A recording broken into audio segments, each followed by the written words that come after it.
श्री जमदग्नि और रेणुका गहरे ध्यान में लीन थे। ऊपर आकाश से दिव्य स्वर्णिम प्रकाश उतरा और दोनों ने मुस्कुराते हुए आकाश की ओर देखा। भगवान ब्रह्मा प्रकट होकर शिष्य जमदग्नि और रेणुका को दिव्य गाय कामधेनु का वरदान देते हैं। राम के जन्म पर खुशी का माहौल, परिवार में हर्षोल्लास। तशी जमदग्नि अपने 5 पुत्रों रुमणवान, सुशोत्र, वसु, विश्ववसु और राम को शिक्षा दे रहे हैं और उनके साथ खेल रहे हैं। राम अपने माता पिता से बड़े भाइयों की शिकायत करते हैं और दुखी होकर घर छोड़ने का फैसला करते हैं। परशुराम पर्वत पर भगवान शिव की आराधना में लीन थे। दिन रात का जाप करते हुए पूरे वर्ष कठिन तपस्या की। राम पर्वतों पर कठिन तपस्या करते हैं। भगवान शिव प्रकट होकर राम को परशु देते हैं और परशुराम नाम देते हैं। भगवान शिव की कृपा से राम को दिव्य परशु प्राप्त हुआ। आज से वे परशुराम के नाम से प्रसिद्ध हुए, परशुधारी महावीर।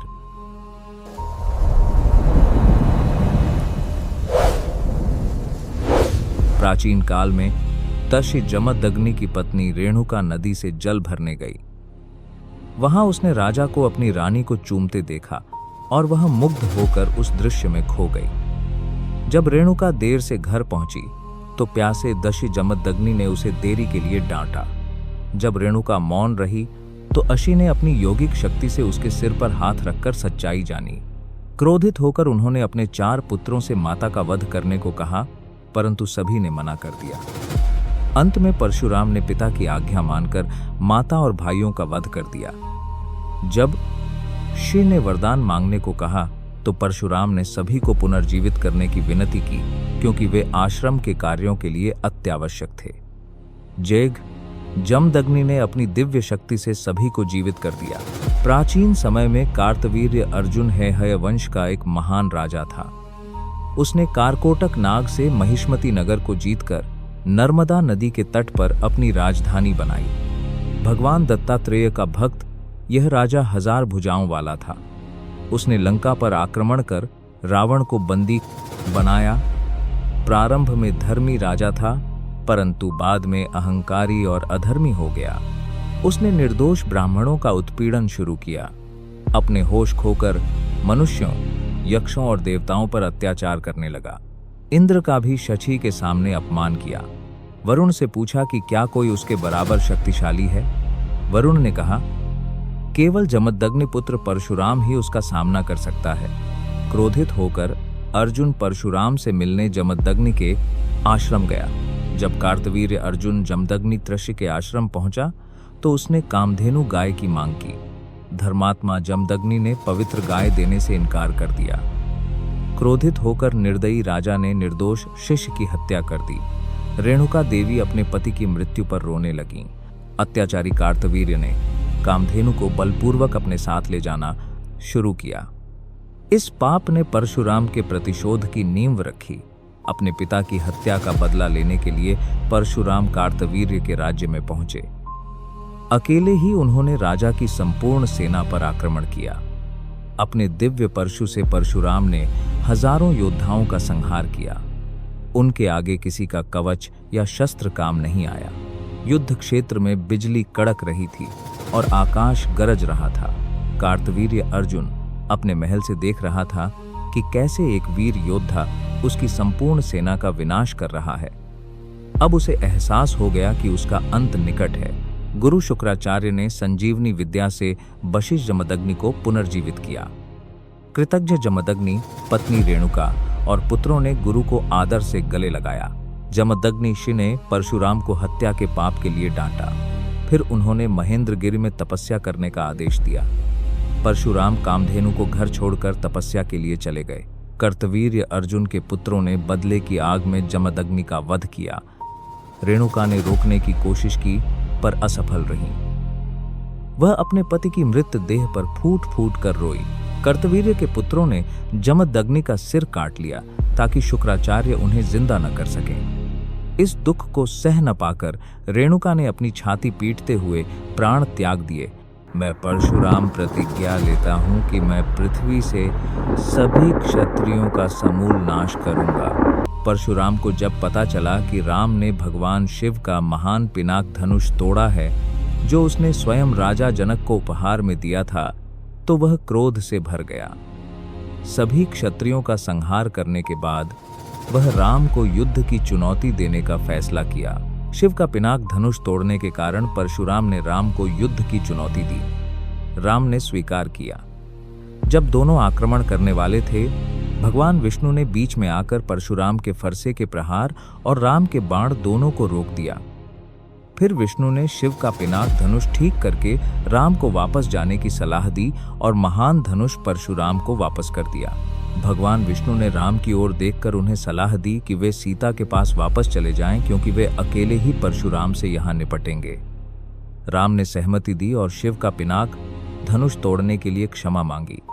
भगवान विष्णु ने परशुराम पर मुस्कान करके अपनी उंगलियों के इशारे से जमदग्नि और रेणुका को पुनर्जीवित किया। सुवर्ण ज्योति से दोनों मुस्कुराते हुए प्रकट हुए। विष्णु ने समझाया कि सतयुग समाप्त होकर त्रेता युग शुरू हो गया है। परशुराम ने अपना फरसा नीचे कर दिया और अपने माता पिता को देखकर रोने लगा।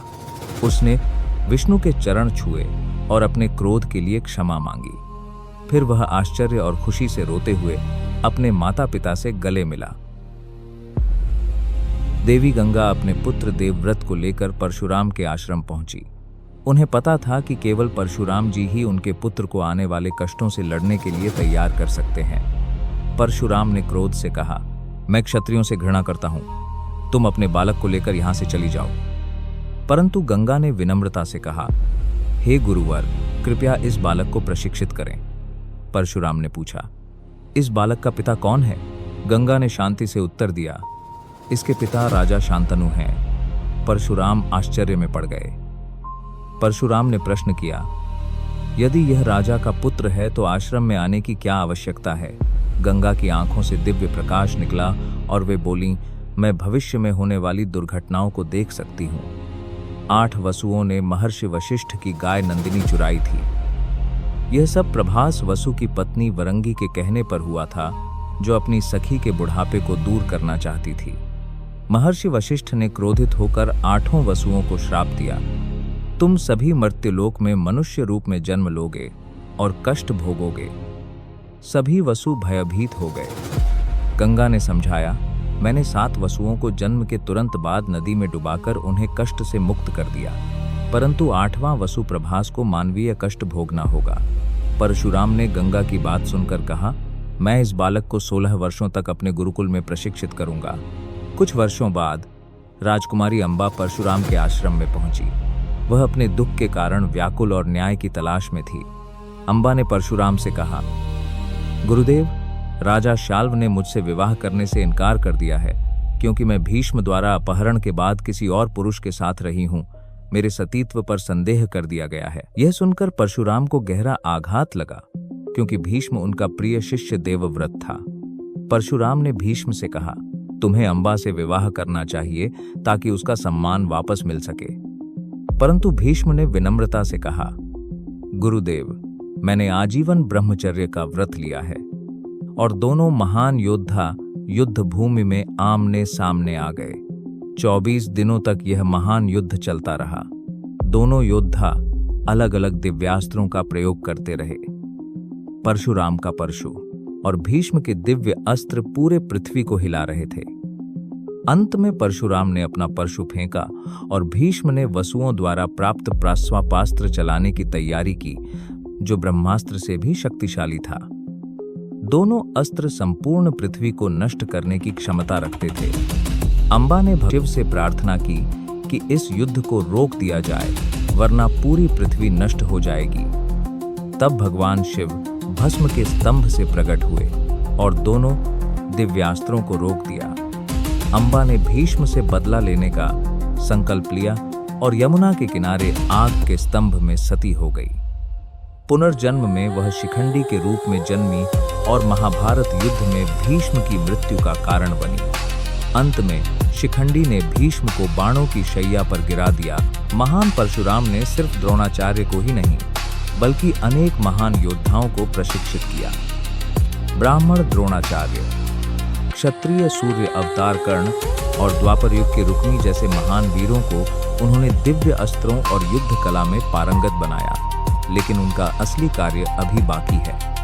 कलयुग में जब अधर्म अपने चरम पर होगा, तब परशुराम अंतिम अवतार कल्कि को प्रशिक्षित करेंगे। उनके साथ होंगे चिरंजीव, अश्वत्थामा, महाबली, मार्कंडेय, विभीषण, हनुमान, कृपाचार्य और वेद व्यास कृष्ण द्वैपायन। ये सभी मिलकर कलि के शासन का अंत करके धर्म की पुनर्स्थापना करेंगे। इसलिए अपनी आंखें खुली रखिए, क्योंकि आपको पता नहीं कब चिरंजीव कल्कि के साथ चलकर ब्रह्मांड में शांति और संतुलन की पुनर्स्थापना करें।